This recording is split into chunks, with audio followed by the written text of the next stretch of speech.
All right, so today we're going to talk about a system for studying that's, well, it's so effective it almost feels like cheating. We're going to break down how to work with your brain's natural way of learning, not against it, so that information actually sticks. So, let me ask you this. Have you ever been there? You spend hours, literally hours, highlighting, rereading a textbook, and the second you close it, poof, it's all gone. You feel like your brain is just a sieve. You put in the work, so what gives? Why does nothing stick? Okay, this is the one idea that, if you get this, changes the whole game. Your brain doesn't store facts. It stores experiences. Seriously, it doesn't care if you stared at a page 100 times. What it cares about is how much you interacted with it. Real memory isn't about just repeating something over and over. It's about creating a rich, active, engaging experience for your brain. So let's get into why we forget pretty much everything we try to cram in. Why do those old-school study methods just not work? It's not you, I promise. It's not a personal failure. It's just that we've been taught to study in a way that goes against how our brains are wired. So let's get this straight. Forgetting stuff doesn't mean you're lazy. Not at all. It just means your brain looked at the information and went, meh, I don't see why I should hang on to this. If you're just passively reading, you're not giving your brain a reason to tag that info as important. So naturally, it just gets tossed out. All right, so how do we fix this? It all comes down to understanding the massive difference between two kinds of memory. And this is the key to unlocking how to actually study right. Okay, so we've got recognition versus recall. Recognition is that warm, fuzzy feeling you get when you look at your notes and think, oh yeah, I know this, I've seen this before. It's easy, it's comfortable, but it's also a total illusion. Recall, on the other hand, that's the real deal. That's pulling an answer out of thin air with no help. It's hard, it feels like a struggle, and guess what? That struggle is where all the learning happens. And this is so important. If you're not training for recall, you're not actually studying. You're just rereading.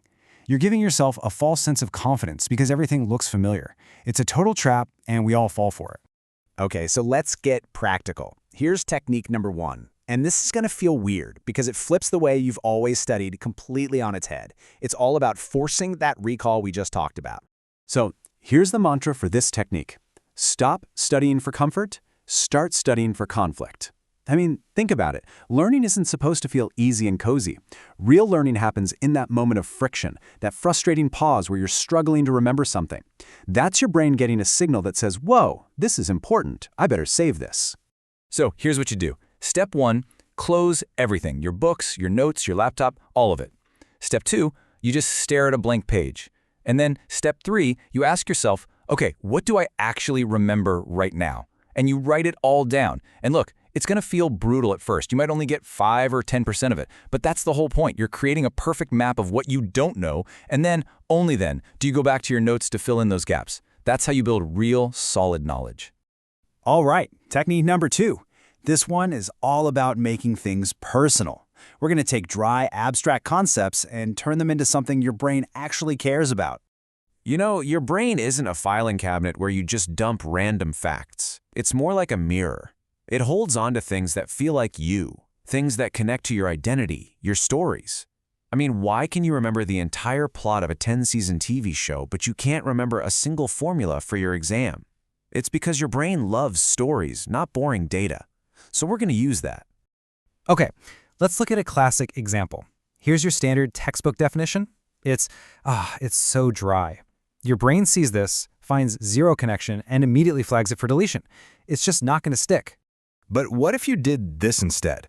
What if the prefrontal cortex wasn't a boring brain part, but it was the CEO, the boss, who makes the big plans, fires the dumb ideas, and keeps everyone else in line? See? Suddenly, it's not a fact anymore. It's a character, it's a story, and now your brain has something to grab onto. So how do you do this with everything? It's a method I call chunk collapse. First, you boil down a big topic into one simple sentence. Then you shrink that sentence into a tiny 2 to 5 word handle. And here's the fun part. Make it weird. Make it funny. Like, instead of supply and demand, you remember sneaker drop logic. Why? Because sneaker drop logic is way easier to grab in a high-pressure exam. You're building little handles, little access points to the bigger ideas. Okay, so you've got the right techniques, but what about those days where your brain just feels like it's offline? You're staring at the page and nothing is going in. Our last technique is all about rebooting your brain. physically. That brain fog you feel, it's not you being lazy, it's a real biological thing. It's your nervous system going into a kind of energy-saving mode. You're not tired, you're just disconnected. And trying to power through that is like trying to drive a car with no gas. It's pointless. What you need is a hard reset. And here's how you do it. These are like biological override switches for your nervous system. Splash some cold water on your face. Put an ice cube on the back of your neck. Heck, even just squeezing your hands really, really tight. These things send a jolt to your brain that says, hey, pay attention. We're here, right now. It literally snaps you out of that fog and gets you ready to focus again. So really, what if studying wasn't this awful chore you had to force yourself to do?